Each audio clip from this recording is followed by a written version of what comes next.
les marques, salut les smarts et bienvenue dans Catch Up, votre podcast qui transpire le catch et qui analyse les shows de la WWE et tout particulièrement le show rouge, Monday Night Raw. Je suis Giscal et je suis accompagné de mon fidèle Yerem. Comment vas-tu, Yerem? Jusqu'alou, salut tout le monde. Eh ben écoute, ça va bien, ça va bien, une bonne petite semaine là, avec des shows qui on remonte la pente, j'ai l'impression du côté de Stamford donc bah, quand ça va mieux C'est pour la ça. WWE, ça va mieux pour moi aussi, hein, parce que vu Et qu'on oui, regarde on ça va toutes les voir semaines. en effet une embellie, une petite éclaircie dans le siège nuageux de ces dernières semaines à Stamford. On va voir si ce Go Home Show de Extreme Rules déjà, Extreme Rules est déjà à notre porte, va être dans cette lignée-là. Et on va commencer, donc on était en direct de Newark dans le New Jersey au Prudential Center. Et on va commencer, une fois n'est pas coutume, avec un match. Un match, ça fait plaisir. Et pas n'importe quel match, que la WWE surfe à fond sur le nouveau power couple de la WWE, bien sûr Becky Lynch et Seth Rollins, et sur cette dynamique qu'ils ont installée hein, de mixed tag team match. Et donc Becky Lynch et Seth Rollins répondaient aux défis lancés par Andrade et Zelina Vega un peu plus tôt sur les réseaux sociaux. Donc un match avec une stipulation assez étrange, puisque c'était un match à élimination, même si en Rien l'état, je ne sais compris, hein. pas si toi tu as bien compris, puisque de toute manière, étant donné que les hommes ne peuvent pas taper sur les femmes, je ne sais pas trop quel est l'intérêt de finir le match à 2 contre 1 et d'éliminer le Non, premier. Mais non, bon, mais écoute, je te écoute, rassure, hein. rien qu'à on et ce qui est va, bizarre, on c'est va mettre ça, qu'ils ont dit c'était... que ça serait différent à Extreme Rules, mais j'ai pas Ouais. compris en quoi ça pourrait être différent, mais OK. Non, moi non plus, j'ai pas trop compris. C'était sans doute une nouvelle fois, comme Ringside me l'avait bien appris la semaine dernière, sans doute un nouvel artifice pour pouvoir permettre une pause, un break pour les publicités, puisque vous savez que maintenant, voilà, les publicités sur Monday Night Raw ne sont plus accompagnées de catch hors antenne. Donc c'était sans doute un petit artifice, mais bon. Peu importe, donc toujours est-il que ce match a lieu et ce match ma foi n'est pas mal, avec une élimination au bout de 5 minutes de Zelina Vega qui va taper sur le disarmer de Becky Lynch. S'en suivra du coup fatalement une séquence exclusivement masculine puisque Zelina Vega n'était plus là, et une petite passe d'armes entre Seth Rollins et Andrade, plutôt sympathique, et ça finira inévitablement avec donc Zelina Vega quand même qui restait un petit peu dans les parages, qui tente de semer un petit peu le trouble aux abords du ring avec un Hurricane Rana, mais Becky Lynch qui finira par se débarrasser d'elle une nouvelle fois. Andrade tente de prendre l'avantage, mais est finalement accueilli par un double coup de genou de Seth Rollins qui finit par placer son blackout pour la victoire. Donc c'est un 2-0 clean pour les gentils. Et une victoire donc avec du momentum pour Becky et Seth qui donc vont affronter ce dimanche Lacey Evans et Baron Corbin, qui bien évidemment ont profité de cette occasion après le match pour venir marquer un petit peu de leur empreinte ce Raw et ce Go Home Show. Donc avec une petite attaque par derrière sur leurs deux adversaires de dimanche, en bons méchants qu'ils sont. On les retrouvera un petit peu plus tard, juste dans la foulée en coulisses, un petit peu pour se gargariser de cette attaque réussie sur nos babyface. Et donc voilà, le décor est planté. Dernier chapitre de cette histoire qui se réglera à Philadelphie dimanche. Qu'est-ce que tu as pensé de ce chapitre mixte de Go Home Show? Ouais, c'était, alors j'ai un petit peu, je suis toujours pas, entièrement embarqué, par cette histoire de power couple là, Becky Lynch, Seth Rollins, heu, je sais pas si c'est parce que ça manque encore un peu de naturel ou si c'est parce que ça sent ça sent le forcing, je sais pas trop. J'ai pas encore, accroché, mais au moins on a le mérite de commencer, bien avec un bon match. Bon évidemment Seth Rollins, j'ai vu, enfin, il y a une toute la séquence où, Andrade, c'est Andrade qui met un gros coup d'épaule là, je crois Becky Lynch, et du coup, Rollins il est, tout penaud, il va s'inquiéter, il va voir comment va sa copine, et du coup, c'est ça Hmm. qui cause un petit peu le bordel. Donc il y a eu en effet un petit teasing, comme tu dis, de Ouais, tension hein, entre les est-ce que deux. Ouais. l'amour que porte Seth Rollins pour Becky Lynch ne va pas leur jouer des tours Ouais. ce dimanche? C'est un peu l'histoire évidemment qu'on veut nous raconter, Ouais. Puis en contrairement même aux temps, deux autres. l'ego de The Man, Becky Lynch, qui n'a pas besoin de l'aide de son homme. Et Euh, ouais, c'est ça, hein. Là, il a joué un peu le chevalier servant, le chevalier blanc, hmm. là. Il a failli coûter la victoire juste parce qu'il s'est inquiété de Becky Lynch, qui n'a pas besoin qu'on s'inquiète pour elle. Euh, Donc, c'est plutôt, au moins, ça a le mérite d'être assez original finalement, hein, Ouais, cette dynamique. cette dynamique. Autant la ficelle de Monsieur s'inquiète du sort de Madame, ça a été usé et abusé dans tous les duos, notamment avec les valets, les managers, etc. Mais là, Becky Lynch, effectivement, c'est pas un simple valet, c'est pas une simple manager, c'est The Man. Et, euh, et j'ai envie j'espère qu'ils vont enfin, exploiter ce rapport de force lors du match de dimanche. J'aurais même aimé qu'ils commencent un peu à nous teaser un peu plus là pendant ce match-là, euh, pour que justement on ait une dynamique, on va dire, vraiment une dynamique totalement rafraîchissante qui est ces deux bagarreurs, c'est les deux champions, ils foncent dans le tas et ils s'inquiètent pas trop que l'autre se fasse un petit peu malmener, toi, Hmm. qu'on arrête un petit peu avec ces ficelles de oh mon Dieu, je m'inquiète. Enfin, toi, Becky, elle s'est pris un coup, est-ce que ça va, Becky? Et puis pendant ce temps-là, t'as l'autre méchant qui arrive en courant comme un taré et qui lui en fout une grosse par derrière. Donc voilà, je suis impatient de voir ce qu'ils vont faire à ce niveau-là.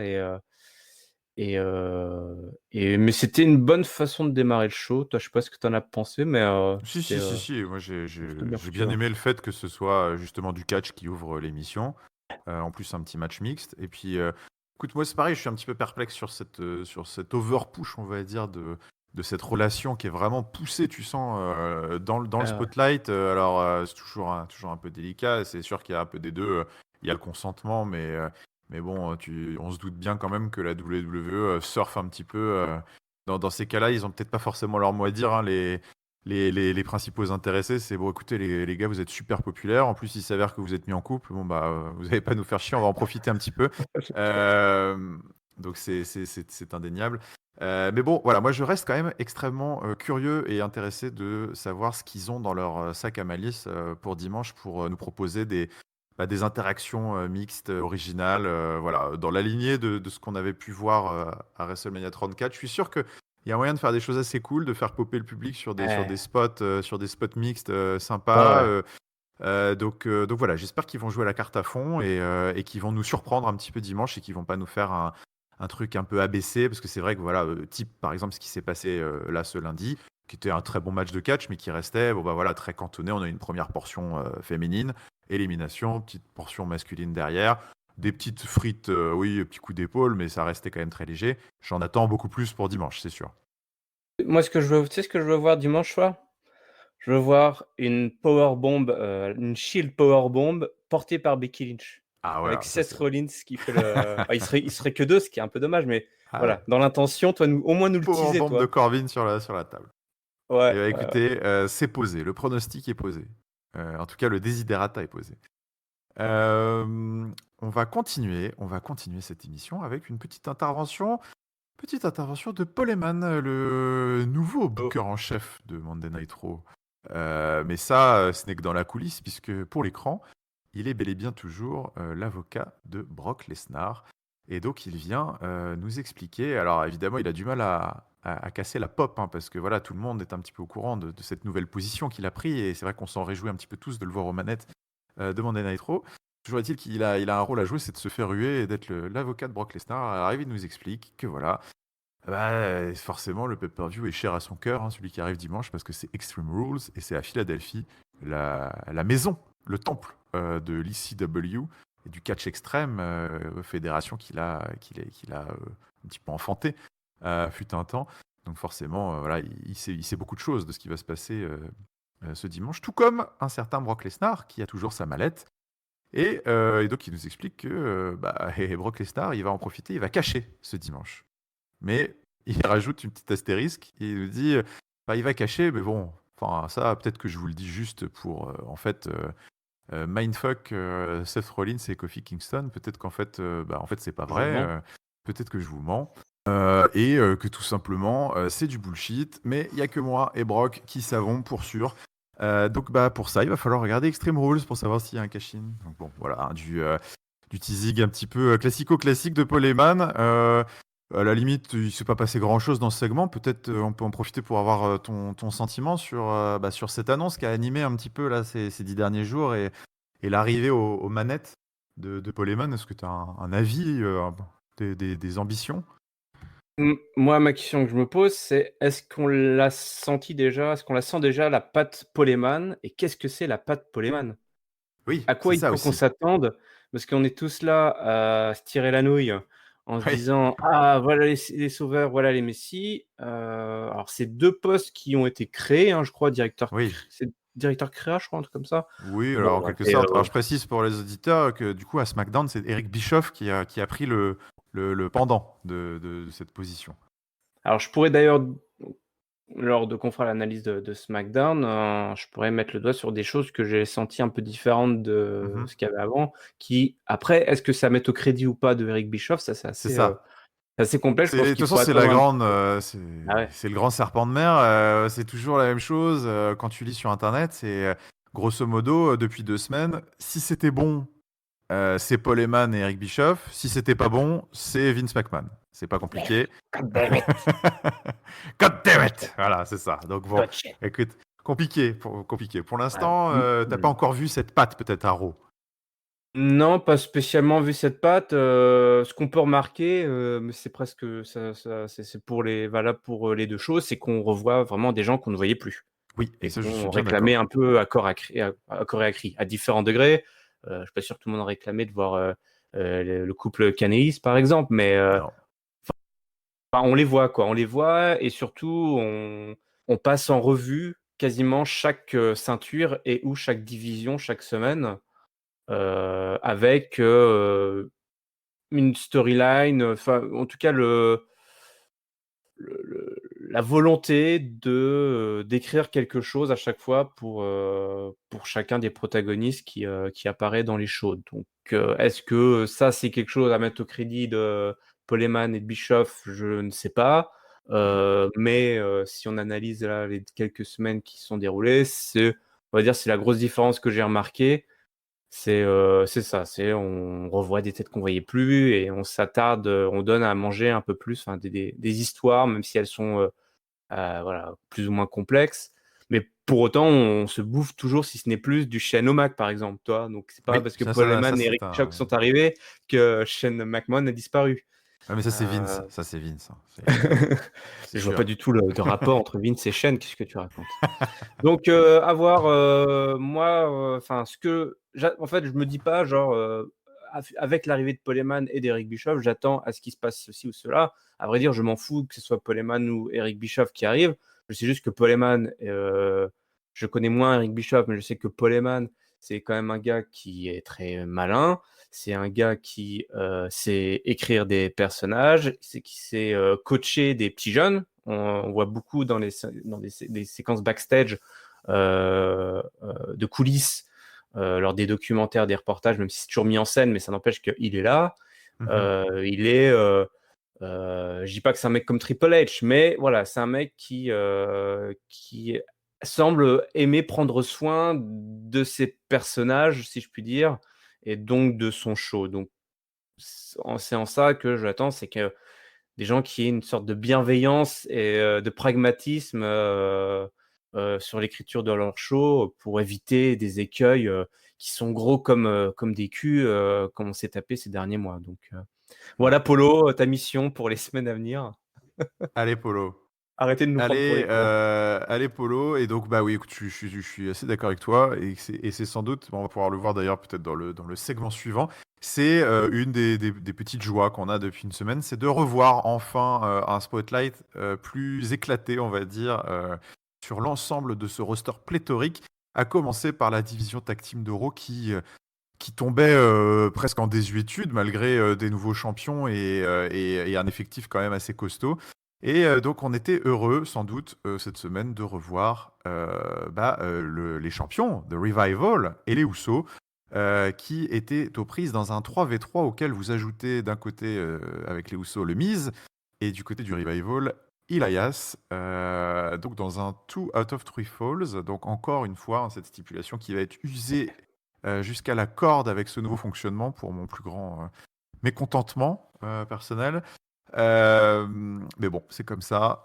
Donc du coup, le Miz, la girouette de ces 3 derniers mois, le Miz qui un show s'attaque à Shane McMahon et puis l'autre oublie complètement et passe à autre chose. Donc on verra si à SmackDown, peut-être que le Miz est retourné sur Shane McMahon, on ne sait pas. Mais en tout cas, cette semaine, ce n'était pas sa préoccupation, enfin à Raw. Donc il était dans un petit 3v3 avec les Usos. Il va rapidement mettre à mal et carrément mettre en fuite Elias. Au bout d'à peu près 3 minutes de match, Elias qui va carrément s'enfuir sous les coups et sous la furie, le hot tag du Miz. Booking assez surprenant ici puisqu'on ne reverra pas Elias du reste de la rencontre. Donc Et assez revenir mettre un petit surprenant. coup de guitare, Oui, tu vois? un petit, voilà, un petit, bon, écoute, ok. Petit coup, donc du coup, d'ailleurs, pendant tout ce bordel, Shatter Machine du Revival pour un premier tombé. Donc du coup, le Revival qui capitalise sur ce premier tombé, qui prend un petit peu le contrôle du match face aux Usos. On a au bout d'un moment ce qui devait arriva, le numbers game hein, qui joue en faveur des gentils. Et on a un skull crushing finally du Miz alors c'était sur Dawson il me semble pour égaliser, suivi d'une petite fiesta de super kick et de plongeon là, de dive de la troisième corde des Usos sur le Revival pour un deuxième tombé très rapide. Donc les deux derniers tombés, la prise d'avantage un peu express en fin de match. Donc pour une victoire des gentils face à des Revival abandonnés par leur comparse Elias.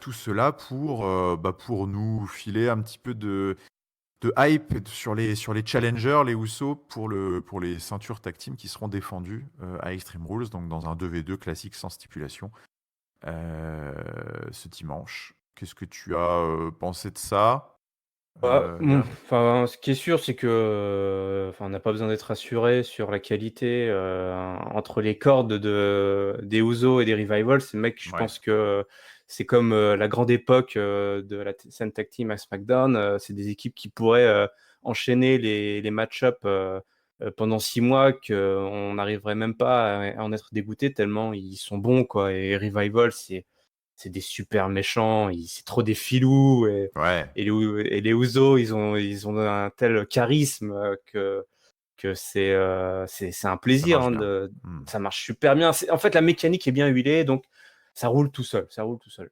Ce qui m'a un peu gêné, c'est ce booking, tu en as parlé d'Elias. C'est anecdotique, hein, franchement, mais je trouve que là, c'était une erreur un peu bête. Enfin, c'est assez étrange de se retrouver en fait avec un handicap en faveur des faces. Bah Je oui. trouve toujours ça un peu étrange pour mettre over des faces qui sont à 3 contre 2. Après, c'était un petit peu étrange. L'astuce, c'était de refaire venir Elias pour, je sais pas, voilà, sécher le mise d'un bon coup de guitare, ou je Peut-être. sais pas. Hmm. J'en sais rien, toi. Bon, c'est vraiment histoire de mettre le doigt sur un petit défaut, mais bon, voilà, on va pas bouder trop notre plaisir, comme on l'a dit. Au moins, les mecs sont là. Et d'ailleurs, ça m'a refait penser, toi, toute la séquence, tu te souviens, il y a 2 ou 3 semaines, où il y avait les séquences backstage où Revival était avec Shane, ils étaient entre méchants, là, dans leur salle de réunion, et Ouais. t'avais Roman Reigns qui les cherchait, et tout ça faisait un fil rouge. Tout ça, c'est un truc que j'avais adoré. Et si ça, par exemple, c'est la patte de Paul Heyman, alors moi je dis banco, quoi. Banco, parce que là, clairement, avec tous les personnages qu'on a, c'est clairement le genre de choses qu'il faut faire. Donc, je suis content de voir que cette tag team, même si elle vit qu'à travers ces deux équipes, pour l'instant, majoritairement, au moins on est sur des valeurs sûres. Donc, ça restait agréable. Yes. Ok, et bah écoute, en effet, agréable, c'était assez facile à regarder.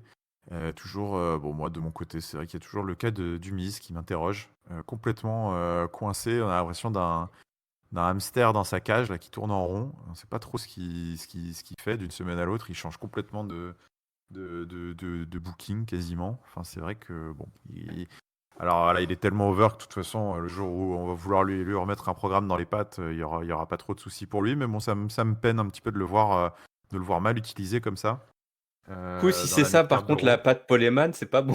Non, c'est ça. Non, mais ça, du coup, ça doit être la patte Vince, c'est ça. Ouais, vu que Bon, bah c'est. oui, Oui, évidemment. forcément.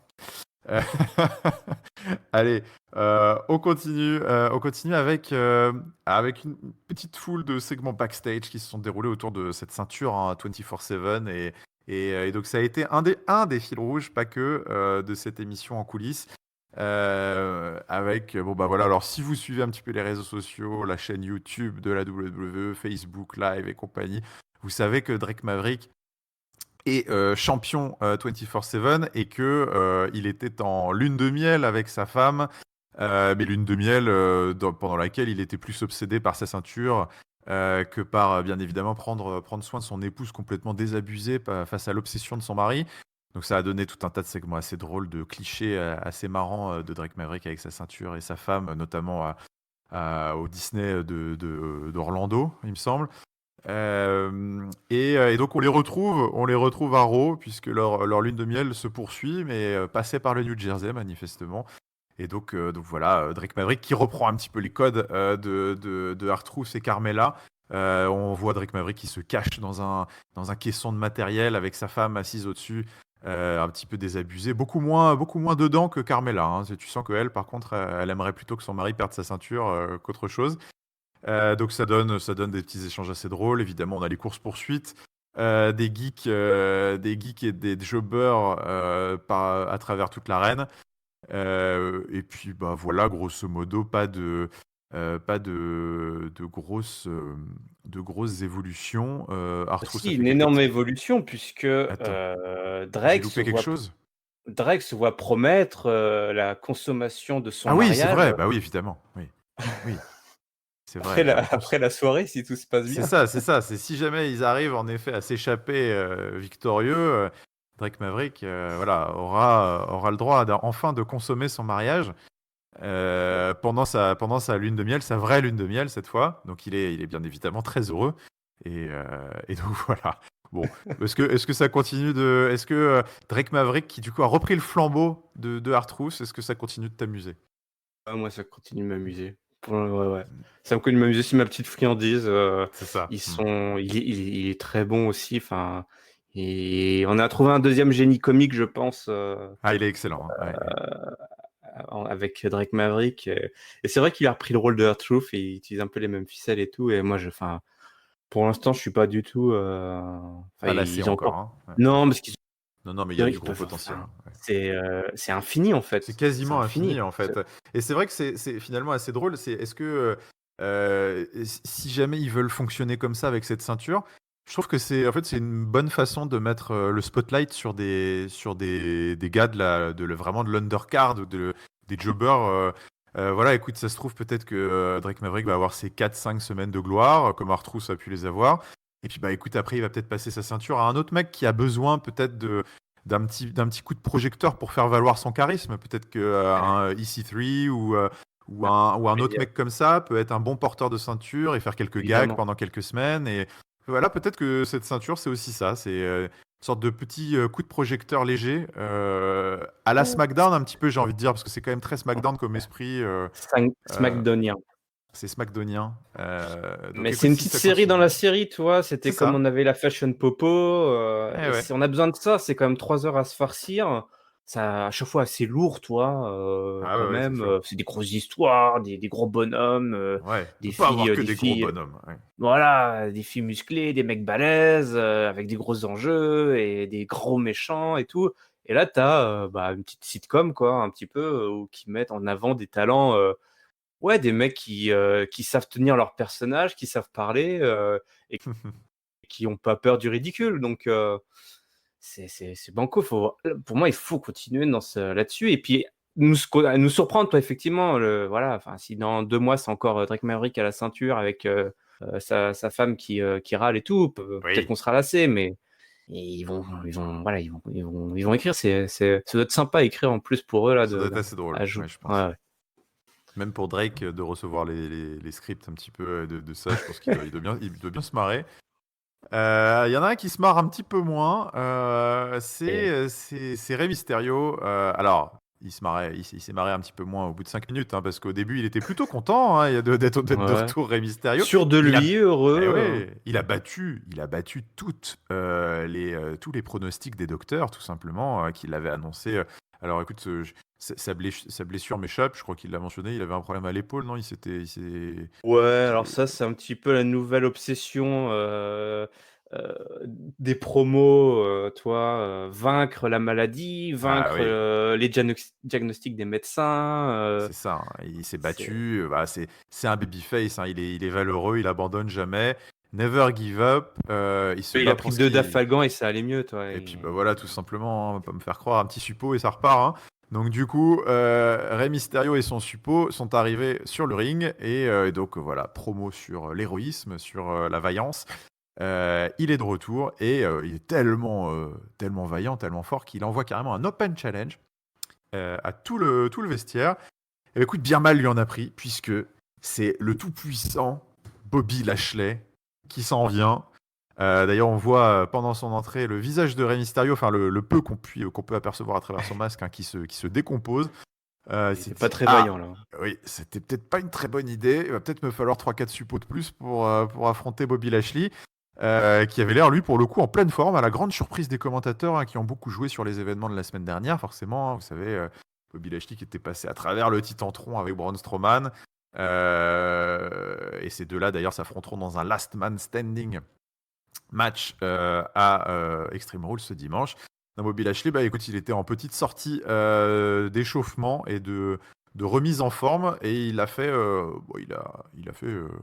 grosso modo de la bouillie avec le revenant Rey Mysterio qui s'est fait écrabouiller en moins d'une minute avec un gros flatliner et un spear. Terminé, bonsoir. Est-ce que on avait besoin d'exploser Rey Mysterio dans son retour sur l'autel du tout-puissant Bobby Lashley pour ce match? Est-ce que c'était vraiment nécessaire ou est-ce que, bon, écoute, tu as apprécié l'angle? Ouais, c'était alors, nécessaire, j'en sais rien, mais moi, je trouve pas ça honteux d'avoir utilisé Rey Mysterio pour cet angle. Le mec a pas de programme. C'est une top babyface qui peut effectivement nous balancer. Enfin, est-ce que, ouais, j'ai lu, genre, ok, c'est Rey Mysterio, on aurait pu mettre quelqu'un d'autre. Mais tu vas mettre qui? Enfin, je veux Ah dire, non, mais il te faut un mec qui arrive, qui est suffisamment balèze et qui est suffisamment un super babyface pour se permettre d'ouvrir un open challenge et se faire démonter par un gros costaud qui arrive derrière. Donc moi, je suis pas choqué qu'un vétéran sans programme qui revient de blessure se fasse démonter par un gros costaud qui a un programme dans 2 jours, quoi. Enfin, donc non, non, moi non moi, plus, ça m'a pas choqué, hein. ouais, ouais, je trouve ça très bien en plus parce que la tête qu'il fait quand il voit lâcher, genre, Oh putain, j'aurais dû rester aïe, couché. aïe, aïe, aïe, aïe. Je m'en mords mon chapeau, mon Ouais. masque plutôt. Son masque. Bon, Donc non, sachant que moi je trouve. d'ailleurs, derrière, on a eu un petit truc assez sympa où il a teasé, Bobby Lashley a teasé de reproduire le spot de la semaine dernière en envoyant Rey Mysterio à travers le Titantron. Des arbitres sont sortis pour l'en empêcher et puis il a fini par finalement Gorilla Press là, enfin et soulever à 2 mains, à bout de bras, Rey Mysterio et le lancer sur les arbitres. C'était assez rigolo, qui se sont écroulés comme un château de cartes. C'était assez marrant. Donc écoute, voilà, Bobby Lashley chope, en effet, moi je suis assez d'accord avec toi, hein, une victoire de prestige face à un adversaire coté. Certes, alors, pas du tout du même gabarit que ce qu'il va affronter ce dimanche, mais ça reste quand même une victoire sympa pour Bobby Lashley. Rey Mysterio revenait de blessure, il tombe sur un mec qui lui prend à peu près 40 kilos, je pense, facile. Ah Donc ouais, écoute, c'est pas, il n'y a pas trop de sujets, il est bulletproof, hein, Rey Mysterio, comme on dit. ça en plus. C'est comme les Hardy, c'est comme voilà, toi. Et oui. Bulletproof. Allez, on va continuer sur un mec qui remonte tranquillement dans la carte après avoir passé lui aussi un petit moment à la case, dans la case placard. On sait pas trop où, mais il avait un peu disparu. C'est Cesaro. Cesaro qui nous remet le couvert avec No Way José. Enfin, No Way José, comme il prononce à peine le R. Ah Le oui, non, il commentateur, je faut sais pas trop. vraiment, ouais, Mais c'est timide, il faut No Way timide. José. No way. Donc il nous remettait ça avec sa conga line là parce que la semaine dernière ils avaient pas trop pu faire leur match les deux, interrompus par le bordel ambiant entre Drake Maverick et R-Truth aux abords du ring. Donc on remet ça et cette fois on remet ça bien parce que Cesaro il a fait de la bouillie lui aussi de son adversaire. Avec petite gut wrench, souplesse et sharpshooter pour terminer. No Way José tape délicatement, comme son nom, sur le tablier du ring. Et voilà donc une victoire rapide et efficace d'un Cesaro de retour au business. Et on espère que c'est pour la durée cette fois, puisque c'est vrai qu'on l'avait vu il y a plus d'un mois maintenant échanger quelques victoires avec Ricochet. Affronter Rey Mysterio aussi avec un Bagou un petit peu retrouvé en coulisses. On sentait que voilà, on lui laissait un petit peu de temps de micro, un petit peu de temps de catch, puis c'était fini. Et là, le revoilà. Est-ce que c'est pour le meilleur? Est-ce que ça t'a plu? Est-ce que tu as envie d'en voir plus? Et j'ai envie de le voir dimanche soir. J'espère qu'il a un match dimanche soir. Et moi, écoute, j'espère en effet qu'il pourra trouver une place sur la carte. Bon, pour l'instant, carte bien remplie, mais on verra ça. On verra ça peut-être un petit Content peu pour plus tard. Cesaro, parce que comme tu le dis, en plus, on sent que ça lui fait qu'il a retrouvé la motivation. Voilà, Ouais. je pense qu'il y a un petit coup dur pour lui, quoi, histoire de The Bar, et il a du mal à faire le deuil de Ah son ouais, duo moi aussi, hein, infernal avec personnellement, j'ai Sheamus, du mais mal. Ouais. tous. D'ailleurs, j'espère que Sheamus, ça me fera plaisir de le revoir. Je serais très content le jour où je reverrai la bonne gueule Ouais, de Sheamus, ouais, moi même si aussi. c'est pour nous dire j'arrête. Je serais triste, mais je serais content de le revoir parce que je sais pas, ces mecs-là, il y en a depuis tellement longtemps que c'est vrai que ça fait bizarre de voir Cesaro tout seul, mais finalement, il trouve sa place et surtout la WWE, peut-être Paul Heyman ou peut-être Vince, on ne sait pas, qui est de la patte, Ouais, on ne sait visiblement, pas. a trouvé une petite place aussi pour Cés- Cesaro. Donc, Cesaro qui a été pendant un court moment oui. un Heyman guy, donc peut-être, on ne sait pas. Ouais, ouais, Peut-être peut-être qu'en que effet, tout ça est connecté c'est également, hein. c'est connecté, on ne sait pas. On verra tout ça. On va faire une petite avance rapide parce qu'on va se garder certains segments qui se sont déroulés entre-temps Et- pour les grouper, mais on va passer pareil, un autre segment très court, très léger. Bon, il y a pas mal de squash cette semaine, ce lundi. Mais écoute, ça aurait eu le mérite de remettre également un petit peu l'église, le clocher au centre du village pour une autre équipe, des autres acteurs de Monday Night Raw un petit peu oubliés. Ce sont les Viking Raiders qui étaient en action ce lundi. Pareil, ça faisait un petit moment qu'on ne savait plus trop où est-ce qu'ils en étaient, ces gars-là. Ils sont revenus mettre les points sur les i à grands coups de Power Slam et de Thor Hammer, de marteau de Thor là, sur deux pauvres petits jobbers qui passaient par là. Pareil, encore une fois, là, une minute de destruction pour les Viking Raiders qui, on espère pour eux, enfin en tout cas, qui devraient probablement après Extreme Rules re-rentrer dans la danse un petit peu pour les ceintures tag team d'Euro. Parce que c'est vrai que leur utilisation pour l'instant est un petit peu énigmatique. Non, bah écoute, ça fait plaisir de les voir. Voilà, on continue dans cet inventaire de la scène tag team. En fait, c'est vraiment marrant. Enfin, on se retrouve un peu, c'est retour à la case départ pour certains bonhommes C'est ça. qui avaient totalement disparu et qu'on remet dans des programmes qui sont typiques de mecs qui viennent de débarquer. Sauf que les Raiders, là, les Twix, là, ils sont arrivés il y a 3 ou 4 mois maintenant, toi. Et bon, c'est d'un côté, il y a un petit pincement en disant putain, et voilà, il y a 3-4 mois pour enfin, pour tout recommencer depuis le début. Et puis de l'autre côté, tu dis bon, peut-être que cette fois-ci, c'est peut-être la bonne, quoi. Peut-être qu'il Ouais. y aura à avoir la lumière au bout et surtout sous la forme d'un programme, toi. Donc voilà, 3 minutes là, comme tu dis, on refait l'inventaire de tout ce beau monde et on prépare l'été, quoi, enfin C'est ça. l'après Extreme Rules. Voilà. Donc au moins les mecs sont là. Si des mecs qui sont là avant un pay-per-view sans programme, faut se dire qu'il y a des chances qu'ils aient quelque chose après, en tout cas on l'espère. C'est ça, c'est l'idée en tout cas. On va enchaîner avec, par contre, là, des catcheurs qui ont un programme pour Extreme Rules, et pas n'importe lequel, puisque c'est un programme autour de la ceinture US, détenu par ce bon vieux Ricochet, gourou de Chris, si vous avez suivi les épisodes de la semaine dernière, et qui n'est toujours pas dans mes faveurs, en tout cas pas après la petite promo qu'il aura réalisée cette semaine. Alors on continue d'essayer de donner le micro à Ricochet, parce que bon, bah, il va falloir quand même qu'il sache s'en servir s'il veut garder sa ceinture. Et donc voilà, bah, il nous a proposé une petite promo assez classique, hein, comme quoi beaucoup de respect. Forcément, hein. De toute façon, ça se voit, c'est un petit peu marqué sur son front. Ricochet, ça a l'air d'être quelqu'un qui respecte beaucoup les gens. Il est très gentil, il dit que voilà, AJ Styles, moi j'adore AJ Styles, je l'admirais, c'est quelqu'un d'extraordinaire et j'ai vraiment hâte de l'affronter. Bah ouais, Euh, tous, hein. eh ben oui, oui, oui, forcément, j'ai vraiment très très hâte de l'affronter. Et donc bah voilà, et puis d'ailleurs je l'ai battu la semaine dernière, mais ils m'ont tabassé après derrière, donc Je vois. maintenant je sais, là j'ai un match contre un des membres du club ce soir, je sais très bien ce qui va se passer, je vais devoir me farcir les trois. Et puis bah même ce dimanche, il y a de grandes chances que les odds, enfin les cotes ne soient pas en ma faveur. Le club finit par arriver. Euh, et donc AJ d'ailleurs qui prend la parole, qui dit qu'écoute, ils savent très bien qui est Ricochet également. Et puis bah, ils commencent à se moquer un petit peu de lui et qui disent que bah écoute, ils ont bien hâte de voir ce que Luke Gallows va faire de Ricochet dans leur match petit peu plus tard dans la soirée. Et Jay d'ailleurs qui en profite pour repasser à l'écran leur, les images de la réunion du club qui est maintenant officielle.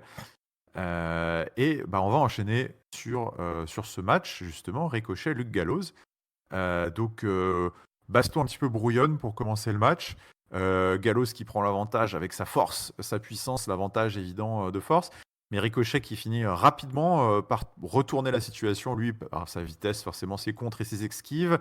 Malgré une décapitation en règle, hein, très très bien vendue d'un lariat là, de Luke Gallows sur Ricochet qui fait trois fois le tour de son slip, bah finalement Ricochet finit par réussir à contrer tout ça par un petit sunset flip, une sorte de petit paquet un petit peu modifié, pour le tomber de 3 express sur Luke Gallows. Donc écoute, victoire du champion Ricochet, sauf que AJ Styles et Anderson, qui étaient aux abords du ring, bah, ne comptent pas en rester là et essayent de jouer un petit peu avec l'ego du champion. Ils disent écoute, c'est super ce que tu viens de faire, mais ça te dirait pas d'affronter maintenant Carl Anderson, mon copain, pour voir si tu es capable d'enchaîner. Alors Ricochet, on se demande, il devait peut-être pas avoir les idées claires, il accepte. Et il recommence, rebelote, donc c'est reparti. Un match un petit peu plus long, cette fois un petit peu plus lent, un petit peu plus de catch au sol, un petit peu plus de contre, plus de coups, mais le résultat finira par être le même, puisque Ricochet profite d'une charge de Anderson pour l'envoyer dans le poteau du ring, dropkick, dans le coin et le 630 splash, le 630 là, pour la victoire une nouvelle fois de Ricochet. Bon, cette fois, c'en est trop. AJ Styles qui commence à l'avoir mauvaise. Il a battu ses deux Good Brothers, donc il va rentrer dans le ring. Intervention, tabassage en règle, évidemment. 3 contre 1. Magic Killer. Teasing du Styles Clash comme il avait pu le faire de la seconde, depuis la deuxième corde. Mais finalement, non. Il attrape le micro et il nous explique que, bah écoute, en fait, il est magnanime, hein, AJ Styles, et que Ah il va ouais. s'arrêter là. Il va nous laisser un petit peu de quelques miettes de Ricochet quand même debout pour dimanche, parce que sinon c'est pas drôle. Donc du coup voilà, AJ Styles qui se pose en, euh, en en grand seigneur un petit peu dans cette situation après avoir quand même bien tabassé Ricochet. Il dit écoute voilà, Ouais. allez, vas-y, je te laisse quand même une petite chance pour dimanche. Bon, il lui met une petite springboard forearm avant de repartir, un phénoménal forearm avant de repartir, histoire d'eux, parce que c'est quand même maintenant un méchant sournois, AJ Styles. Mais donc voilà, un long angle mêlé de promos, de matchs, de beatdown, donc la totale pour ce match lors de ce Go Home Show. Est-ce que tu as apprécié les débats? Effectivement, t'es plus trop habitué à autant d'importance accordée à cette ceinture secondaire. Oui. Là, on a eu un total package, là, effectivement, avec tous ces matchs et ces promos. Moi, j'adore ce move de AJ Styles en heel. Il Ah ouais, moi je suis commençait à se complètement faire fan, hein. attendre. Ouais. En fait, moi, je me dis, en fait, AJ Styles, il devrait avoir un gimmick que quand il est à SmackDown, c'est un face, et quand il est à Raw, c'est un heel. Et ça collerait tout seul, quoi. Donc là, le mec, il est à l'aise, il a retrouvé la motivation. Ce personnage de méchant, comme tu l'as dit, grand seigneur sournois, lui va comme un gant, avec ses deux acolytes, là, ses deux bras droits, ses deux mignons, qui sont voilà, des hommes de main parfaits. Donc, et Ricochet qui doit dans tout ça réussir à glisser entre les À tirer sales son coups épingle. du. Ah ouais, ça lui va bien aussi, parce que voilà, il nous présentait comme un vaillant babyface qui, en plus, il scelle superbe. Enfin, c'est bien un truc qui fait parfaitement, c'est sceller, Ah faire oui, de ça on pourra pas lui l'overselling reprocher ça, hein. à tire Mm. larigot. Donc, ça s'y prête parfaitement, mais ce qu'il va se taper, il va se taper les trois à chaque fois, toi. Donc, tous les acteurs, le casting est très bien choisi pour cette storyline autour du titre US. Donc moi, je suis assez ravi de voir ces quatre bonhommes ensemble. Et puis, qui sait, hein, peut-être que Ricochet va réussir à lever les en mic, en promotion, en promo, Ah, en, écoute, c'est en tout ce qu'on skill lui de souhaite, hein, promo. parce que pour C'est moi, tout le c'est mal qu'on vraiment lui le. souhaite. C'est vraiment pour moi, c'est le point noir. Enfin, j'arrive pas à rentrer dès qu'il prend le micro. C'est vraiment. Pas C'est tellement sûr, dans ces cas-là, générique. qu'est-ce que tu fais, quoi? Est-ce que tu insistes pour que le mec ait absolument devienne, enfin toi, soit bon en promo, s'améliore, ou est-ce que tu dis bah laisse tomber, de toute façon les gens ils le regardent pas pour ça, et Ouais. ça sert à rien de mettre, enfin voilà, tu caches tes faiblesses, quoi, on va dire, et tu mets en avant ses qualités, et peut-être que tu travailles les promos, je sais pas, ailleurs, quoi, dans le noir, quand les lumières sont éteintes, j'en sais rien. Bah, peut-être que oui, en effet, il faudrait une pause. Enfin, il faudrait qu'il bosse un petit peu sur son mix skill peut-être avant de prendre le micro, parce que c'est vrai que pour moi, à chaque fois qu'il parle, c'est quand même un petit peu pénible à écouter. Mais bon, Il y avait peut-être déjà eu que. par le passé des éclairs, un petit peu des fulgurances, mais Ouais. c'est comme Bailey, c'est comme d'autres Oui, voilà. babyface qui, waouh, pour 90 de temps de promo dégueulasse, à bégayer et à bouffer son texte, t'as 10% où tout d'un coup il lâche la feuille de route et ça passe, et c'est eux qui parlent et ça passe mieux. Mais ça sert à rien de trop le pousser à faire ça si juste il est pas bon. Enfin, AJ Styles le fait très bien pour lui, hein, donc, Ouais. alors qu'à la base, AJ Styles c'est pas non plus un grand maître du micro, mais au moins il a Non, mais en heal, il est cette quand même beaucoup capacité plus à voilà, l'aise. c'est ça. Ouais. Ouais, il est en heal, il est parfait, donc Ouais, tu sens que vraiment, avec ses copains, là, il a retrouvé sa bande de copains. Il faut un petit peu gang de loupards, là, ou méchant à la sortie du collège, là. Enfin, je sais pas, il y a une sorte je trouve que ça leur va bien, cette dynamique. Voilà, là, ils sèment un peu la terreur. Je trouve que ils ont bien la tronche et l'attitude pour faire ça, donc ça leur colle tellement mieux. Je suis vraiment super content que AJ Styles soit revenu avec ses vieux copains là. Donc écoute, on va voir ce que ça va donner dimanche dans un match qui de toute façon, ils nous ont montré en 3 semaines là qu'ils en avaient gros sous la pédale et qu'ils étaient capables de nous envoyer du très lourd. Donc j'attends du très lourd dimanche, clairement. Moi en tout cas j'ai bien aimé tous ces passes d'armes. On a eu en effet la totale du traitement quasi feu de main event pour Ricochet et G-Styles. On va continuer. Et on va continuer avec les filles. Alors les filles, enfin la ceinture de SmackDown, puisque au final la ceinture de SmackDown est quand même depuis quelques semaines très présente à Raw.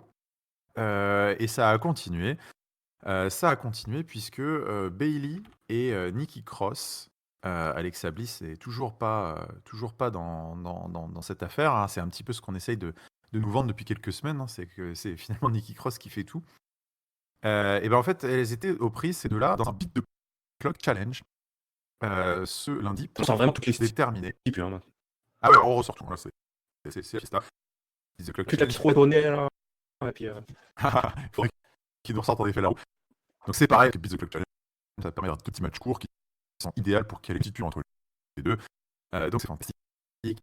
Mais bon, tout ça avait été teasé un petit peu plus tôt dans l'émission, puisque Nikki Cross et Bailey avaient été mic'd up là, en duplex sur le grand écran, là, chacun avec leur petit micro. À nous expliquer voilà, ce chinoise un petit peu en amont de ce The Clock Challenge pour planter un petit peu le décor. Donc Nikki Cross qui dit qu'elle est très nerveuse et qu'il faut qu'elle gagne ce soir pour sa grande copine. Bailey qui revient à la charge inévitablement toujours, mais écoute, Nikki, tu es utilisé par Alexa, ouvre les yeux, voyons, tu vois son track record, elle travaille avec tes amis, elle va faire pareil avec toi. Nanana. Et donc Nikki Cross qui n'en démord pas, qui dit qu'écoute, Alexa Bliss avait raison sur toute la ligne, Bailey, t'es juste une fille jalouse. T'es juste jalouse de la relation qu'on a, que t'as jamais pu avoir, là. Donc voilà, bon bref, ça, on continue un petit peu sur cet angle-là. Donc Bailey ce soir va affronter Sarah Logan et Nikki Cross va affronter Dana Brooke. Et donc c'est parti. Donc c'est Bailey qui commence contre Sarah Logan. Alors pareil, Sarah Logan, ça faisait très longtemps qu'on l'avait pas vue. La Oh là pauvre, là. depuis qu'elle avait été séparée de ses amis du Riot Squad, elle avait complètement disparu. Donc Elle a eu le temps de chasser des loups, hein, parce qu'elle a remis ah tout oui, son là, j'espère attirail. qu'elle en a chassé pas mal. Ouais. Et donc, bon, écoute, victoire Ouais. assez disputée dans un match, moi, qui m'a pas trop enflammé, mais on va dire que comme j'étais assez content de revoir Sarah Logan, j'ai quand même un petit peu regardé. Match assez disputé, peut-être un petit peu trop, pour la championne Bailey face à une revenante totale, jobbeuse. Mais bon, voilà, 4 minutes 32, c'est le temps à battre, officiel sur le grand écran. Bailey qui se défait donc de Sarah Logan. Après, je ne sais même plus, écoute, le finish, est-ce que c'était le Bailey to Bailey classique ou pas, je me souviens plus. Mais bon, toujours est-il que victoire de Bailey. On enchaîne tout de suite dans la foulée avec Nikki Cross contre Dana Brooke. Alors, Dana Brooke qui, on sait pas trop ce qu'elle a à gagner là-dedans, mais bon, elle joue à fond la stipu, et alors du coup, elle sort tout de suite du ring pour essayer de gagner du temps. Manifestement, elle est copine avec Bailey, alors elle fait des high five avec Bailey. Bon, ok, écoute, pourquoi pas, Ouais. Ouais. si tu veux. Et donc Nikki Cross qui pourchasse Dana Brooke. Ça bataille, ça revient, ça finit par arriver dans le ring. Folie, furie de coups là de Nikki Cross qui prend l'avantage. Et finalement, elle finit par l'emporter sur un petit paquet là aussi. Non, pardon, elle fait son finish, le swinging neckbreaker, là, la purge, Ouais, c'est ça. pour la victoire en 2,43. Donc, alors, il n'y a même pas eu de suspense, hein, Non. largement éclaté de quasiment 2 minutes. Et donc, du coup, victoire de Nikki Cross qui va pouvoir choisir la stipulation avec sa grande copine pour ce dimanche. Donc là, Nikki qui reprend le micro et qui en profite pour taunter un petit peu Bailey aux abords du ring. Voilà ce que c'est que la vraie amitié. Je me suis battu pour ma copine et j'ai gagné pour elle et ça m'a permis de l'emporter. Et donc maintenant, on va pouvoir choisir la stipulation. Et bien finalement, emporté dans son élan, emporté dans son excitation, Nikki Cross, alors on ne sait pas si elle a concerté Alexa Bliss avant, mais elle annonce la stipulation. Et elle Ouais. dit, et puis du coup elle dit, bah voilà, puisque c'est comme ça, toi t'as pas d'amis, je vais te montrer ce que c'est que la vraie amitié. Et on va faire un handicap match ce dimanche, 2 contre 1 contre toi, et je vais aider Alexa à emporter le titre. Donc ce qui est assez drôlement formulé, puisqu'elle dit bien qu'elle va aider Alexa Bliss à remporter le titre, hein. Donc c'est vrai que si c'est Nikki Cross qui fait le tombé, qu'est-ce que ça voudra dire? On ne sait pas. Voilà, le doute, est semé avec cette stipulation, et ça se finit quand même sur un petit échange de gifles, et Bailey qui couche à terre Nikki Cross d'une belle gifle suivie d'un belly to belly, et dans la foulée de sa descente du coude à la Macho Man là. Donc Bailey qui a le dernier mot dans cette histoire, mais qui a été quand même un petit peu malmené au micro et dans le ring cette semaine. Suspense pour dimanche maintenant. Suspense, comme tu dis. Moi, j'aime beaucoup cette histoire, même si je pense vraiment qu'elle pourrait rester à SmackDown parce qu'elle a pas, enfin, c'est limite presque elle souffre un petit peu d'être à Raw cette histoire parce que du coup, Ah oui, on on en a a un peu trop. tendance, ouais, on tire un peu sur la corde sur les interactions entre Bailey et, euh, et Nikki Cross, mais pour autant, je trouve, enfin, que Nikki Cross, c'est particulièrement Nikki Cross en fait dont j'apprécie énormément ce qu'elle fait, le travail, son incarnation de son personnage, cette espèce de t'as vraiment l'impression qu'elle y croit vraiment à cette histoire d'amitié Ah ouais, ouais. et que ça commence vraiment à monter en elle, qu'elle commence vraiment par détester Bailey, heu, parce que pour elle, c'est vrai, elle voit, enfin, il y a vraiment une espèce de, par rapport à ce qui a déjà été écrit de nombreuses fois autour d'Alexa Bliss, qui en est à sa 3e amitié, histoire d'amitié là. Là, je trouve qu'ils arrivent encore à aller un petit peu plus loin, Ouais, je suis assez avec d'accord. toute la folie qu'il y a autour de Nikki Cross, cette agressivité qu'elle finit par montrer progressivement et qui doit pousser Bailey un peu dans ses retranchements là de babyface. Et d'ailleurs, je trouve ça assez terrible, la séquence de Dana Brooke là, qui vient faire des high five, des trucs. Enfin, quand tu penses Dana Brooke, il y a un mois, elle nous faisait genre maintenant, elle allait défier Ronda Rousey en mode maintenant ça rigole plus là. Oui, grave. Cette Ouais. histoire de vouloir ne pas combattre en faveur de Bailey, enfin, c'était complètement con. Oui, ça j'ai pas Donc, trop compris aussi, ouais, cette toute cette alliance de histoire, circonstances. ouais, c'est complètement débile. Voilà, j'aime beaucoup cette histoire vraiment, et je trouve qu'elle est plutôt bien écrite et qu'on parlait de promo micro et Bailey, c'est vrai que c'est pas son fort, mais bah, ça en dit long peut-être sur les faiblesses, les carences de Bailey dans ce domaine, mais Hmm. c'est la storyline dans laquelle elle est, la plus impliquée et qui montre un petit peu, qu'est-ce que pourrait être Bailey, qui arrive à tirer des promos et qui tient vraiment un personnage, quoi. Parce que je pense Oui, que dans sa tête, c'est pas encore très clair qui elle est et quel genre de perso elle veut être. Peut-être qu'on lui a pas dit non plus, à part, bah, tu es la championne babyface. Du coup, il y a un peu un décalage, c'est vrai, entre les 2. Mais j'ai bon espoir que Nikki Cross arrive à, je sais pas toi, à pousser Bailey à l'émanciper, on va dire. Donc, hmm. c'est aussi pas mal de suppositions de ma part, mais c'est ce que j'entrevois, c'est ce que je vois et du coup, j'apprécie beaucoup, cette storyline pour l'instant. Est-ce Ouais. que toi, tu es convaincu Moi comme aussi, moi et ou est-ce puis que non, non, mais moi aussi, et puis d'ailleurs, enfin voilà, j'avais un petit peu la même réflexion que toi sur cette amitié et comment est-ce qu'elle était jouée. C'est vrai que voilà, ça aurait pu être redondant, parce que le coup des deux copines avec l'une qui en manipule l'autre, c'est du vu, vu, vu et revu, surtout avec Alexa Bliss. Mais en fait, cette histoire prend du volume et de l'intérêt, je trouve, bah, vraiment grâce à Nikki Cross et grâce à son personnage, parce que là, sa réaction, elle est assez facilement, enfin, on peut assez facilement s'identifier à sa réaction à Nikki Cross, parce que son personnage, voilà, ça a été pendant des années, enfin pendant des années, elle a pas une carrière non plus de fou, mais voilà, cette tarée complètement, enfin, même pas lunatique, hein, vraiment complètement givrée, bizarre, exclue, une sorte de outcast, qui était dans le groupe dans Sanity. Puis après, quand elle est arrivée dans le main roster, toujours toute seule, à vouloir jouer avec tout le monde et à faire la folle, mais qui était toujours ouais, un parce petit que, peu. Bailey lui fait des leçons d'amitié, mais est-ce que Bailey allait la voir, Nikki Cross, Oui, voilà, pour devenir son exactement. amie, tu vois? Ouais, Ouais, parce c'est que ça, quand elle est ouais. montée dans le main roster, c'était la tarée, ah, oh, you wanna play with Nikki, machin, et puis c'était la folle, et tout le monde la regardait toujours un petit peu en coin, en mode c'est qui cette tarée. Et puis en fait, c'est vrai que voilà, Alexa Bliss, c'est la première qui lui a vraiment tendu la main pour être un peu pote avec elle. Et donc, du coup, ça colle, tu vois, vis-à-vis des personnages. C'est pas juste quand Alexa Bliss est avec Mickey James ou quand Alexa Bliss est enfin avec n'importe qui, avec Alicia Fox, ou un truc comme ça, où t'as l'impression qu'elles se sont un petit peu croisées dans les couloirs et puis elles se sont dit tiens, vas-y, allez, on va se mettre ensemble et on va faire chier le monde. Là, il y a une sorte il y a une vraie dynamique de personnage quoi, qui se met en place et qui marche plutôt bien, je suis assez d'accord. Et puis bah voilà, cette stipulation qui ajoute toujours un petit peu plus d'incertitude dans bah, pour encore plus marteler le fait que c'est Nikki Cross qui fait tout dans cette histoire. C'est vrai que tu te dis là, c'est un 2 contre 1.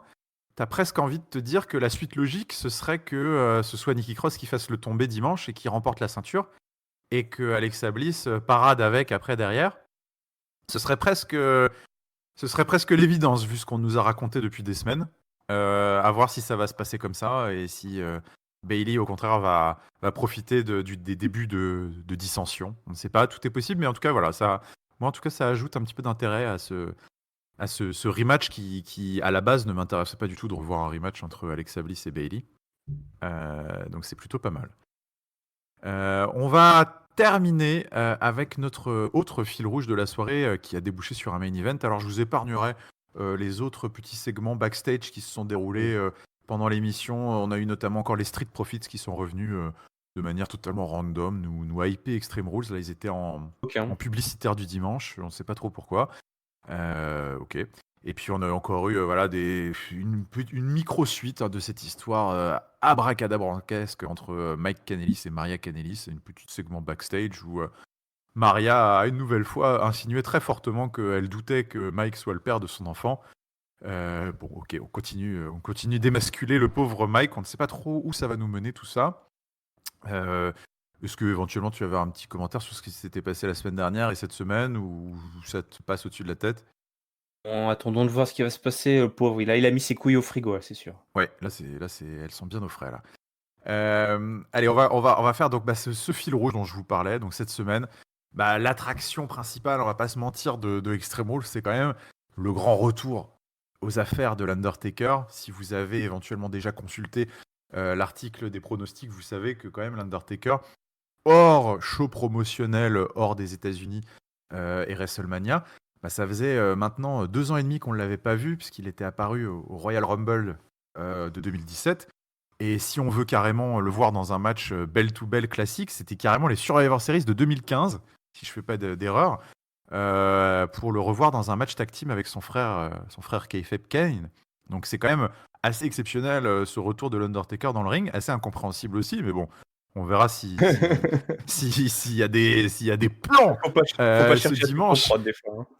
Faut peut-être pas chercher à tout comprendre. Toujours est-il que voilà, bon, c'est l'attraction principale, forte chance que ce soit le main event ce dimanche.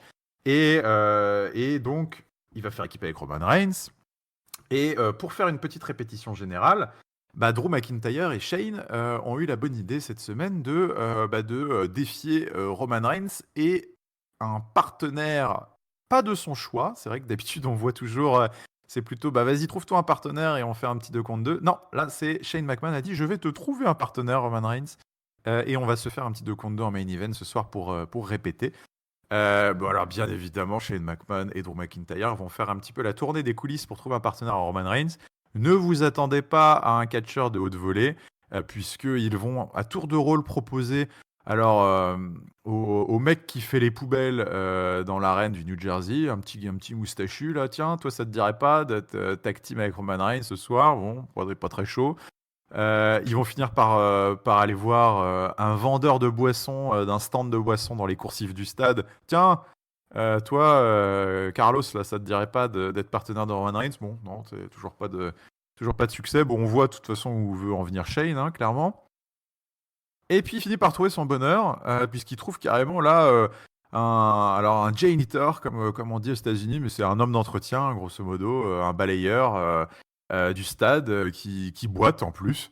Donc là, Ouais. ils se disent ah là, c'est parfait. Là, Shane a les yeux qui brillent. Il se dit, ce sera toi. Là, écoute, Gary de son C'est l'élu. prénom, écoute, ce sera toi. Je vais te offrir une opportunité en or. Tu vas être tag team partner de Roman Reigns. Et puis je vais même te filer 5000 balles pour faire ça. Comme ça, voilà, parce là au moins il est sûr qu'il va accepter. Et puis écoute, c'est pas compliqué, Gary. Tu vas au ring, tu restes là, tu fais rien, et je te file 5000 balles. Donc là, Gary est bien content, ouais, et hésite quand même un petit peu parce qu'il veut pas s'attirer les foudres de Roman Reigns non plus. Donc Shane lui dit, écoute, t'inquiète, je vais te trouver un masque, tu seras incognito. On va te filer un masque, tu restes à côté, tu fais pas de tag, tu fais rien, et tu nous laisses défoncer Roman Reigns. Le plan machiavélique de Shane McMahon se met en marche. Entre-temps, pendant l'émission, on aurait eu une petite interview de Roman Reigns qui est interviewé par la nouvelle intervieweuse blonde. Là, j'ai oublié son nom. Mais donc, qui lui demande un petit peu, voilà, est-ce que vous n'en avez pas marre des mind games de Shane et Drew, là, qui essaient de trouver un partenaire? Reigns qui répond que non, c'est lui qui joue aux mind games avec Shane et Drew, donc pas d'inquiétude. Bon, j'ai pas compris la réponse de Roman Reigns, mais d'accord. Et Genre qu'il reste in peace là et puis ouais, il reste in peace, peace. ok. Bon, je sais pas s'il joue au Mind Games, mais bon, d'accord. Fast forward, direction le main event. Bah, du coup, Roman Reigns et Gary El Janitor, le Janitor, avec un masque de lucha, contre Shane McMahon et Drew McIntyre. Donc, bon, bah, Roman Reigns est obligé de faire tout le boulot. C'est d'ailleurs ce qui va probablement se passer dimanche. Donc, c'est bien, c'est une bonne répétition pour lui. Donc, du coup, il fonce dans le tas. Il défonce Drew McIntyre contre le Superman Punch avec un terrible Glasgow Kiss. Drew McIntyre qui envoie Roman Reigns dans le poteau du ring. Et puis bah là, Drew McIntyre, le problème c'est qu'au lieu de profiter de cet avantage, il va un petit peu hors script. Et puis bah là, il envoie El Janitor qui n'avait rien demandé dans le ring. Hop, bras à la volée par-dessus la troisième corde pour l'envoyer dans le ring. C'est pas très très cool parce qu'il lui avait quand même dit au petit Janitor là qu'il avait rien besoin de faire et qu'il avait juste besoin d'être immobile à côté. Et donc du coup, il est allongé sur le dos au milieu du ring. Drew McIntyre qui fait le tag à Shane. Ce connard de Shane qui se dit tiens, je vais en profiter pour aller tabasser un pauvre petit vieux qui a rien demandé. Donc du coup, il commence à le relever pour lui mettre des coups. Et alors là, le Janitor qui se relève. Enzuguri, springboard clothesline, petit flip dans les cordes, saut carpé, coup d'épaule, enfin bref, tous les moves. Alors, certains auront peut-être déjà reconnu le moveset. Mais bon, c'est la folie. Topé suicida par-dessus la troisième corde sur Drew McIntyre. Donc, il revient dans le ring pour revenir sur Shane McMahon, le Janitor qui fait le show. Sauf que là, Drew McIntyre, entre-temps, est revenu. Claymore kick dévastatrice sur le pauvre Luchaman qui fait 3 fois le tour de son slip lui aussi. Et tombé de Shane McMahon, victoire donc des méchants sur les gentils. Donc là, ce coup d'adrénaline du luchador masqué n'aura finalement servi à rien. Un petit peu surprenant, ça C'est aussi. vrai. Roman Reigns qui finit par revenir dans le ring, parce qu'il a quand même été KO pendant 2 minutes. Il revient dans le ring, il chasse un petit peu tout le monde. Et puis là, il en profite pour remercier un petit peu, malgré lui, là, son allié d'un soir. Il l'aide à enlever un petit peu son masque. Et là, c'est bien évidemment, pour ceux qui l'avaient reconnu pendant le match, c'est Cedric Alexander qui apparaît sous ce masque. Tout sourire, voilà, un petit peu comme si son plan avait fonctionné, alors que bon, au final ils ont quand même perdu. C'était donc, trop bizarre. donc c'était étrange ce main event. C'est un mix de bonnes et de mauvaises idées, comme un petit peu souvent ces dernières semaines à Raw. J'ai pas trop compris. Est-ce que toi tu as un petit peu plus compris ce booking de Non, main event? non, non, visiblement, Cédric Alexander était très fier de son coup, hein, Oui, ah oui, il était très heu, content d'avoir il était très content d'avoir perdu. d'avoir tendu ce petit, traquenard au fils du grand patron là, mais c'est vrai qu'il avait le sourire de celui qui gagne à la fin. Sauf Oui, que pas du tout. il venait de se faire sécher là. Ouais. Ouais, ouais, il s'est fait décapiter, il a la bouche en sang en plus, tu vois? Donc Oui. Oui. c'était, l'impression que je sais pas, à mon avis, il a pas il sous ce masque, il voyait pas très bien, il a dû avoir très, Ouais. très chaud et il a pas forcément compris ce qui s'était passé. Je pense que, Roman Reigns, quand il l'a aidé à retirer son masque, lui a expliqué un peu ce qui s'était passé, et Oui, qu'ils avaient peut-être. perdu le match, tu vois? Alors toi, tu as fait ça, ça, ça, mais à la fin, c'est quand même qu'on gagnait. «Ah d'accord, mais, c'était bien quand même, j'ai quand même réussi, mon coup, hein». Ouais, c'était comme tu dis un mélange de bonnes et mauvaises idées. Bon, c'était assez rigolo, moi Ouais. ça marche toujours bien ces petits gags là de qui est sous le masque, on nous le ressort environ, 1 fois tous les 6 mois, et puis voilà et puis ça permet de voir Cédric Alexander pour les fans Eh de oui. l'ancien champion cruiserweight, c'est toujours, sympa. On se demande un petit peu pourquoi lui, mais visiblement il avait envie d'être là donc ouais, il y a pas de raison, faut pas bouder son plaisir. Mais c'est vrai que le booking, enfin le finish, la victoire, donnée aux méchants, malgré l'astucieuse astuce des gentils, puisque enfin, c'est-à-dire que les méchants ont été des salopards, mais les gentils ont trouvé une parade, mais les Oui. méchants ont quand même gagné. Donc, Oui, c'est très étrange. Oui. alors, je veux bien que tu fasses du booking, inversé pour, à 2 jours du pay-per-view, mais, bon là c'était un petit peu bancal, mais bon, de toute façon, ouais, tout ce main event était assez particulier, hein, donc c'était Ouais, c'était juste un gag, quoi, voilà, pour finir c'est le ça, ça faisait un petit peu go home show. Game show, C'était un house game show, show, pardon. mais c'était un Oui, house show, ouais, c'est house ça. show, pardon. Oui. Non, c'était un game show en effet. Et ben oui, c'était un game show pour Extreme Rules ce dimanche à Philadelphie. Et donc nous avons terminé ce game show. Donc c'est maintenant l'heure justement de voir ce qu'il a valu avec ton top, ton flop et ta note, s'il te plaît. Ouais, ouais, ouais. Alors, pour moi, mon flop, hem, alors que je revienne un petit peu sur tout ça. Ouais, j'ai pas eu vraiment de gros j'ai pas eu de gros flops, en fait. Je suis en train de me rendre compte. Ah bah si je vais mettre, allez, en flop, je vais mettre cette histoire de ce Two Out Three Falls avec le Revival, la scène tag Ah, team là, c'est assez étrange, parce que le Elias là, je trouve qu'ils sont pas allés jusqu'au bout de ce qu'ils auraient dû faire, avec, ces faces qui gagnent alors qu'ils sont en surnombre. Bon, je sais que la WWE n'a aucun problème avec ça, avec oui. les faces qui, abusent de filouterie, voilà. Mais, moi je trouvais que ça me manquait un petit peu d'intelligence jusqu'au bout, donc voilà, c'est ça. Mais il y a pas eu en fait, il y a pas eu de grosses fausses notes, quand j'en passe en vue tout ce qui a été fait. J'ai pas eu de grosses fausses notes. Par contre, et mon top, je vais le donner à qui? Je vais le donner tout simplement à Nikki Cross. Voilà, Nikki Cross qui vraiment, porte un petit peu cette, division féminine, toute seule, vu que la championne d'Euro est occupée, à d'autres affaires. Je trouve que voilà, Nikki Cross, c'est un petit peu le spotlight là enfin toi la lumière de la division féminine en ce moment, elle le porte plutôt bien. Donc même si ça me fait chier que c'était à Raw, je suis bien content Ouais. de ce que Nikki Cross nous propose. Et ma note, je vais donner un 2,75. C'était voilà. On est dans un comment dire, on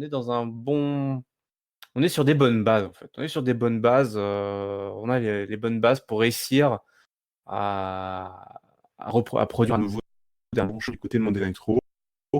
Heu, il y a encore, voilà, c'est encore des petites accroches, encore cette histoire de ficelle là pour arriver avec cette histoire de pub que tu as très bien expliqué au début, ça c'est assez lourdeau, en fait. Ouais, c'est chiant. Ouais. Heu, ça plombe un peu le show, je trouve. C'est assez lourd, en fait. Quand tu as c'est comme, quand il y a trop d'arbitrage, quand les arbitres ont trop de place dans des compétitions sportives qui vont s'arrêter et tout, c'est très lourd. 275, il y a un Game Show qui est, ma foi, pas mal, qui, m'a donné envie un petit peu de voir, toutes les affiches là, donc c'est plutôt réussi, on est sur la bonne voie. Yes. Eh ben Alors écoute, je vais te rejoindre presque avec une note légèrement supérieure, parce que j'avais prévu d'être un 3 à ce Raw, que j'ai trouvé, ma foi, pas mal. Écoute, j'ai trouvé que c'était un go-home show qui m'a fait plaisir, parce qu'on a revu tout un tas de têtes. Déjà, on a vu catcher Andrade et Zelina. On a revu le Revival avec ses ceintures. On a revu les Viking Raiders, Cedric Alexander, Sarah Logan. Évidemment, j'ai pas envie que mon show soit construit autour de ces gens-là, mais ça me fait quand même plaisir de voir que bah, finalement, au lieu de mettre face à face toujours les mêmes têtes, on se sert finalement de cette profondeur bah, pour proposer, quitte à faire pas mal de squash, parce qu'il y en a eu pas mal des squash cette semaine, mais quitte à faire quelques petits squash, mais profiter de cette profondeur de roster pour filer des résultats faciles et des écritures faciles aux top stars, plutôt que de toujours nous pilonner avec les mêmes segments et du coup les faire se croiser tout le temps. Donc j'ai trouvé que c'était assez agréable. Donc 3. Mon top, je vais le donner cette semaine à Nikki Cross, moi aussi. En fait, on a un petit peu les mêmes. Parce qu'elle m'a fait très plaisir, que ce soit au micro ou dans le ring. Et puis avec ce choix de stipulation et tout cet enchaînement, voilà, je trouve qu'elle incarne bien son personnage et qu'elle rend une histoire pas facile à suivre. Parce que ça marche bien, voilà, elle est naturelle et ça colle pas mal. Et mon flop, c'est sur le même segment, mais je vais le donner encore une fois aux Miz. Mais c'est malgré lui, hein, mais c'est juste que ça m'énerve de voir cette indécision permanente qui semble entourer son personnage là. Ça n'a ni queue ni tête d'une semaine à l'autre. Si on mettait bout à bout dans une vidéo tous les segments qui impliquent le mise, on se rendrait compte, je pense, à quel point il fait n'importe quoi. Et c'est un petit peu énervant. Donc c'est mon flop dans un show qui en effet n'a pas eu énormément de points faibles. Donc c'est mini flop. Donc voilà, écoute, 3 sur 5. Ce qui nous fait écoute, un go home show pas trop mal pour cet Extreme Rules de dimanche. Alors comme d'habitude, c'est l'heure de l'autopromo. L'autopromo, exercice compliqué. Vous pouvez nous suivre sur tous les réseaux sociaux quasiment, hein, sur Facebook, @ketchupcdc, Twitter, @ketchupcdc. On a également un petit compte Instagram. On a le lien du Discord dans la description de cette vidéo ou du podcast, où vous pouvez discuter avec nous. Vous pouvez retrouver cette vidéo sur notre chaîne YouTube ou en audio sur iTunes, PodCloud et Ocha. C'est ça? Non, je sais plus. Ouais. Ouais. Ouais? Tout à fait, Non? monsieur. Oui, on Et y est. On Spotify y est. aussi, non? Je sais plus. Spotify, oui, Bon, oui. bref. Sur toutes vos bonnes crèmeries de podcast audio. L'analyse de SmackDown va bien évidemment suivre. Restez justement abonnés, vigilants aux notifications pour voir si peut-être on vous proposera peut-être un petit go home show ce week-end, mais rien n'est encore fixé pour Extreme Rules, donc restez vigilants. Et puis on vous donne d'ores et déjà rendez-vous la semaine prochaine pour l'analyse d'Extreme Rules et puis la suite des péripéties de Raw et de SmackDown. Merci beaucoup Yerem pour cette émission de Raw. Ah, de rien, et merci à toi d'avoir tenu la barre aussi haute. Bravo. Allez, ciao tout le monde, bon week-end à tous.